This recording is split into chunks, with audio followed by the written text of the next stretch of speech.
Hello and welcome to our inaugural episode of Culture Talks. We are Heather and Shyla, two of the regional managers of Crown's Global Skills team. I'm Heather, I'm based in the UK, and I oversee cultural training programmes in Europe, the Middle East and Africa. I'm Shyla, I'm based in Hong Kong, and I oversee programmes in Asia Pacific. So we have all lived and worked internationally ourselves, and Global Skills is an in-house team within Crown World Mobility. We work with country expert trainers to deliver cultural training across the globe. We help people relocating for work to adjust to new cultural situations so that the companies investing in them can meet their business goals. We are therefore so lucky to get a fascinating insight into many aspects of culture, of cultural training, and the questions and considerations of the hundreds of people who we deliver programs for. Each episode of our podcast, different members of the Global Skills team will join us to pull back the curtain of cultural training, bust some myths, and do this with stories from work and our own personal lives and examples on a different topic each episode. And today's myth is that a cultural training is a one-size-fits-all, a list of do's and don'ts. We're going to jump into why cultural training can be many things to many people. And in upcoming episodes, we're going to explore and dive deeper into certain aspects of the whys and what effective cultural training really entails. And here's the truth. Talk about pulling back the curtain. This, if you hadn't already guessed, is our first episode and our first podcast. And we want our podcast to grow and evolve, just like we're growing and evolving, and just like culture changes and evolves and grows. So today we're going to be looking at different topics of what cultural training can do. We are going to touch on a lot of these throughout future episodes, and we might possibly throw in other topics as well that feel important as we go along throughout this first series. You know, we want to keep this podcast growing and evolving. Well, it's just like our programs, Heather. You know, they've changed over the last 20 years. So much. In the early days, we used to get asked if our program will cover, handing out business cards, how to hold chopsticks, or even tying a sari. And that we do know that these things can be concerns. You know, it's important when you're moving to a new country. And this is when someone actually experiences a cultural training program, they realize about how much more deeper our programs are, because we actually go into learning about the new culture and how to explore how the host culture works and what's really beyond the surface. So for us, cultural training focuses on behavior, and the approach is to provide the assignee with knowledge, right? Giving them information on how to handle things in the unknown. So really, cultural training is really what lies beneath that. So Heather, tell me a little bit about, I know you've lived abroad. How would cultural training have really helped you? Oh my goodness. I mean, so many different aspects. Like I've relocated to 3 different countries as a single person in each one of them. And, really first, that's part of being single.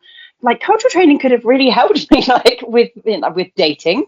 It could have helped me understand what different behaviors meant and how to navigate that aspect. I'm kind of joking, but that's a big part of your life when you were living and working in a different country.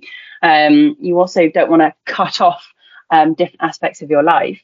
But I mean, dating, building social connections, making friends, understanding people's behaviors. When I first moved to Taiwan, just having insight into why people would how it, as a British person, how uncomfortable I would feel when people would stare at me.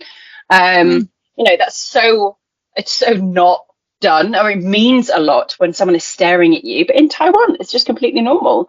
It's not considered to be inappropriate or rude.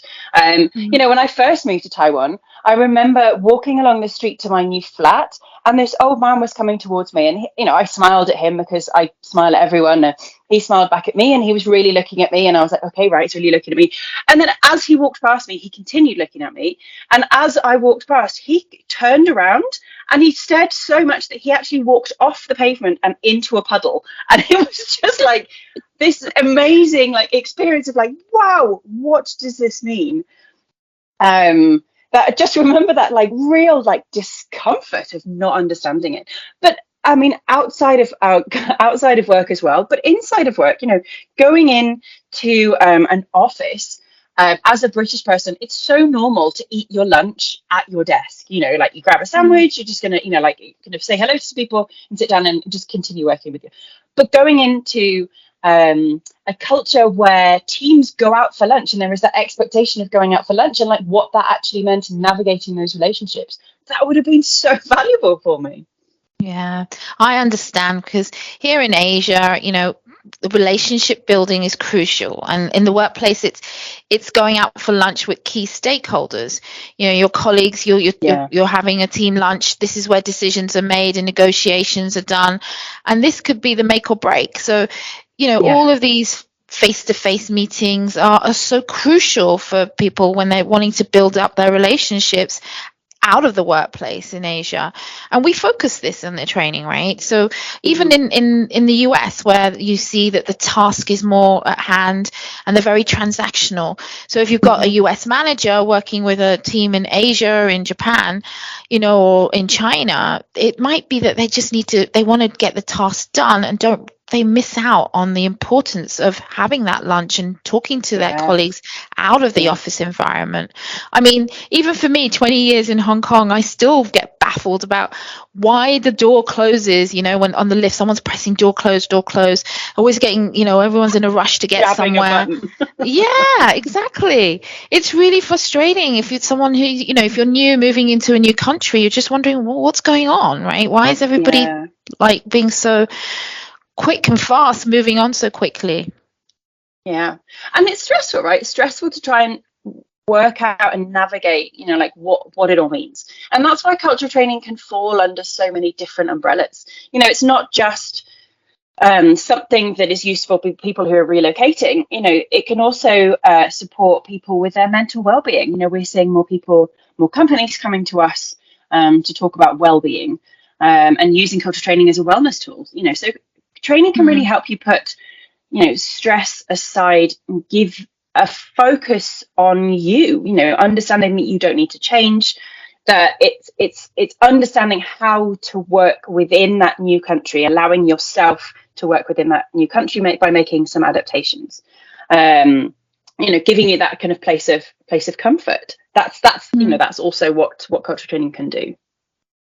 Oh, great. And then, we see that with the leaders, people, senior executives. So, okay, exactly. Well-being, but also how does the senior executive who's going on assignment, how do they manage their style? How do they adapt? We're not asking them to change. We're asking them to modify their behavior. Maybe they, if they're giving feedback in a Asian country where face is so important and they don't understand the concept of face, this could be really quite detrimental. So, adapting management styles as well. So it really does help to get a better understanding of what's going on beyond the surface. Absolutely. And it's not even just in Asia. In EMEA, we've recently had a business focused training program for a company that was opening up a new office, and the headquarters were in Australia, and so there was like a lot of like Australian culture coming into France, and it was an interesting example kind of within that was a senior leader, very senior leader, who was very kind of informal. That's how the way that he'd always worked. And he always, part of how he built rapport with his team was to give everybody nicknames. He had a nickname for everybody, within the company. There's a much flatter hierarchy in Australia that, that's how he built his relationships. And part of the cultural training was talking about why that was really going against him in France, and like how that kind of the cultural identity around respect and around self meant that kind of behavior just wasn't being received in the way that he wanted it to be received. So I mean, that was a nuanced example, but there are just there are so many different ways that understanding can really help businesses meet their objectives and people overcome a lack of understanding. Totally. And that also links to cultural training, raising self-awareness. It's linked to unconscious bias. When you're doing a training, you can actually understand a little bit more about the way your management style is, or the way you prefer to do things, and it raises your awareness as well. So nowadays in the virtual world, we see meetings that are done virtually over the phone, and there might be some of our colleagues that are slightly quieter, but it doesn't mean that they don't have the ideas. It's a lot to do with the way that they're processing culturally. They don't feel comfortable to air their views, and perhaps maybe they want an agenda, and later on they'll come back to give their views later. But this is just a great way of seeing it as a form of unconscious bias training. Absolutely. And understanding that what you're doing, as a manager, as an individual, it's not wrong. You're not doing it wrong. But in different cultures, there are more effective ways, perhaps, of doing what you're trying to do, building that rapport, creating those opportunities for people to share their kind of ideas. And that's why, cultural training is also now such a valuable and vital part of general learning and development. We are all working in multicultural environments. Like, I'm in the UK, but you're in Hong Kong. Our entire global skills team is a very, very multicultural organization. Like, we talk with all of us across, like anyone who's kind of working in the corporate world now works in a multicultural environment. It might well be that you've got different cultures within your team. It might well be that you've got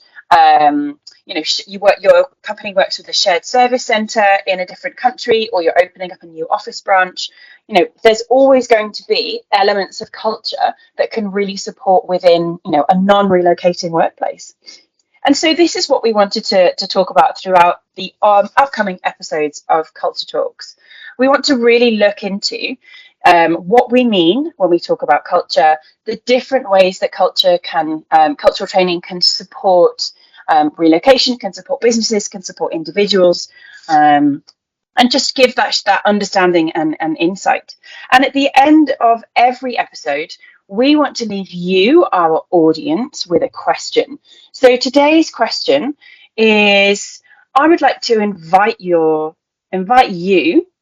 as you go through your day, to think about how could cultural awareness help you or support you with each activity or conversation that you're having. Where are you having multicultural interactions? And more cultural awareness could bring more support for you. So thank you so much for listening to our first episode. Thank you so much, Shyla. It is always a joy.